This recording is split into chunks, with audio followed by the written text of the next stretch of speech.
मनुस्मृति का जब मैं उदाहरण दे रहा था तो कुछ लोगों ने मुझे उसमें कहा कि वहाँ मांस का अर्थ जो है वो मांस नहीं है, वहाँ मांस का अर्थ है कि वजन का एक भाग जिसको मांसाहार कहते हैं। तो मैंने उनके लिए एक श्लोक निकाला है।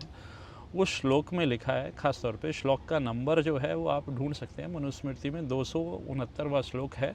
श्लोक कहता है कि बकरे के मांस से 6 महीने, हाँ। फिर उसके बाद आता है प्रशत मृग के मांस से 7 महीने, ठीक है।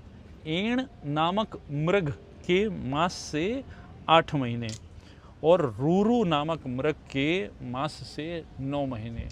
अब ये नाम भी दिए हुए हैं भाई, अब कितना अपने आप को धोखा दोगे और कितना धोखा चाहते हो, देते रहो धोखा। जब नाम दिए हुए हैं और उस नाम करके उसके मांस से लिखा हुआ है आहुति देने के लिए, हवि देने के लिए, तो फिर आप कौन होते हो? आपने सनातन धर्म बनाया क्या? मैंने तो कुछ अपनी तरफ से बात नहीं कही, मैंने तो वही कहा जो लिखा हुआ है। अगर लिखा हुआ भी आप नहीं मान रहे तो फिर भाड़ में जाओ, ऐसे सनातनियों की ज़रूरत नहीं है हमें, ठीक है। तुमने वैसे भी आज तक सनातन को दिया ही क्या है, टुकड़ों में बांटने के अलावा। कहीं अपने संप्रदाय को लेके खड़े हो जाते हो कि बस संप्रदाय चल रहा है, संप्रदाय चल रहा है। अरे शंकराचार्यों तक ने कहा है, जाके देखो उनकी वीडियोस। शंकराचार्य भी बलि का खुलकर कोई विरोध नहीं करते, क्योंकि उनको भी पता है बलि प्रथा वेदों में है। अश्वमेघ यज्ञ क्या है? अश्वमेघ यज्ञ को क्या समझते हो आप? ऋग्वेद में आता है ना अश्वमेघ यज्ञ, उसका क्या अर्थ है? अश्वमेघ यज्ञ का अर्थ ही है अश्व को ही उसमें दिया जाता है, अश्व की आहुति दी जाती है यज्ञ के अंदर। इतनी सी चीज नहीं समझते हैं। ऋग्वेद में एक जगह आता है, इंद्र ने 30 भैंसें खाई, 30 भैंसें खाई और उसके बाद सोमपान किया। सब जगह आ रहा है, सब जगह लिखा हुआ है, लेकिन क्या है? लकीर के फकीर हैं, अंधभक्त हैं। मानेंगे वही जो मेरे संप्रदाय को शूट करता है। अरे यही तो प्रॉब्लम है, यही तो मूल जड़ है जिस पर मैं कार्य करना चाहता हूं। इसीलिए तो मैं तुम्हें मिर्ची लगा रहा हूं कि तुम्हें मिर्ची लगे और तुम बौखलाओ, उल्टा सीधा कहो। निमंत्रण है तुम्हें, कहने के लिए ही नहीं, करने के लिए भी आ जाओ मैदान में। और अपने संप्रदायों के झंझट में पड़कर ही तुमने सनातन धर्म को कमजोर किया है। अपने संप्रदाय की लगी है, बस अपने मेरे संप्रदाय के लोग बढ़ते रहे। हिंदू चाहे मरें, कटें, गलें, सड़ें, सनातनी चाहे बिखर जाएं, कोई लेना देना नहीं है। कश्मीर से खत्म हो गए सनातनी, कोई संप्रदाय वाला नहीं पहुंचा वहां बचाने के लिए। बंगाल में खत्म होने की कगार पे आ गए हैं, कोई नहीं पहुंच रहा है वहां कुछ करने के लिए। केरला में तो ना के बराबर बचे हैं, वहां भी कुछ नहीं है। काशी के गढ़ में बुरा हाल है, वहां से तो प्रधानमंत्री खुद चुनाव लड़ते हैं। सनातनी कहां कहां नहीं मारे गए, कहां कहां से नहीं मार के भगाए गए।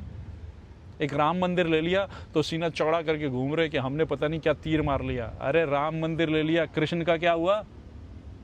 भगवान कृष्ण की जन्मभूमि पे तो आज तक कब्जा है। और शिव का क्या? मोदी जी ने आपको एक धोखा दे दिया कि बस बना दी बड़ी बड़ी दीवारें और नकली मंदिर के चारों तरफ बना के आडंबर खड़ा कर दिया। आप लोग भी खुश हो गए। असली मंदिर तो आज भी वही है, भोले बाबा तो आज भी उसी के अंदर हैं, आज भी हाथ धोए जाते हैं उनके ऊपर। नहीं नहीं, संप्रदाय बड़ा है हमारा, हमें तो अपना संप्रदाय पसंद है, संप्रदाय बचाना है। भाड़ में जाए, क्या शब्द कहूं, तुम लोगों को समझ में नहीं आता कई बार।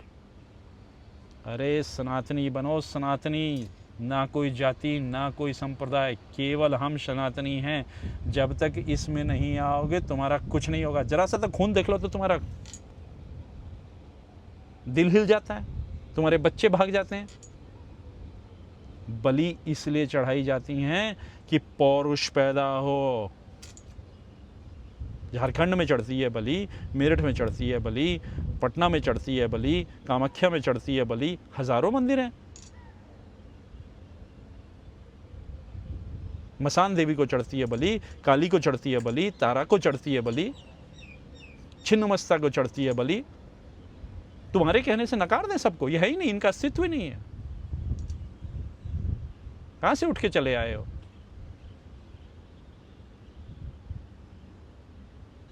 इतने सारे तंत्र जो हैं वो सब बेकार ही हैं।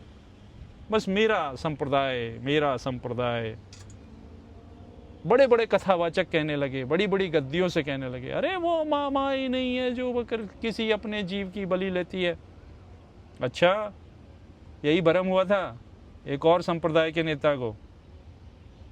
उन्होंने देखा भोले शंकर के ऊपर जो है चूहा खेल रहा है, वो नीचे गया, उसने जाके प्रसाद खाया, आके फिर से भगवान के ऊपर बैठा और मूत्र विसर्जन कर दिया। वो कहते हैं वहां से बोध हो गया उन्हें कि जो मूर्ति अपनी रक्षा नहीं कर सकती वो हमारी रक्षा कैसे करेगी। भाषा तो वही है ना लगभग जो तुम इस्तेमाल कर रहे हो। अरे बोध नहीं हुआ, भरम हुआ। जो सारे संसार का पालन करता है, ये चूहा भी तो उसी का है ना। तो फिर तुम्हारी तरह से ही हुआ। एक आदमी उसको गलत बोल रहा है, एक आदमी उसको सही बोल रहा है। आपस में ही लड़ते रहोगे या संप्रदायों से थोड़ा ऊपर भी उठोगे? मानो जिसको मानना है, मैं कौन सा तुम्हारा विरोधी हूं? मैं तो शाकाहार का भी विरोधी नहीं हूं। मैं तो नहीं कहता किसी से कि लहसुन प्याज जबरदस्ती खाओ, नहीं इच्छा है मत खाओ, लेकिन दूसरों को भी मना मत करो। सनातन का अर्थ है जो सदा था, जो सदा है और सदा रहेगा। सनातन में मांसाहारी सदा थे, सदा हैं और सदा रहेंगे। अगर नहीं यकीन आता तो वेद उठा के पढ़ लो, सारे के सारे सनातनी मांसाहारी थे, सारे। एक भी शाकाहारी सनातनी नहीं था। कुछ भी बोले जा रहे हैं, भड़ास निकालनी है। दो गालियां मुझे, मैंने तो ये बनाई वीडियो इसलिए कि तुम्हें मौका मिले बोलने का और तुम मुझे गालियां दो, पर मैं सनातन को एक करके रहूंगा। महादेव की सौगंध, बलियां दोबारा से चलन में आएंगी। हर उस देवी को जहां बलि दी जाती थी दोबारा बलियां दी जाएंगी। हर उस देवता को जिसको बलि दी जाती थी दोबारा बलि दी जाएंगी। और मैं देखता हूं कौन रोकता है सामर्थ्य तो रोको। जय भवानी, जय मां दुर्गा, हर हर महादेव।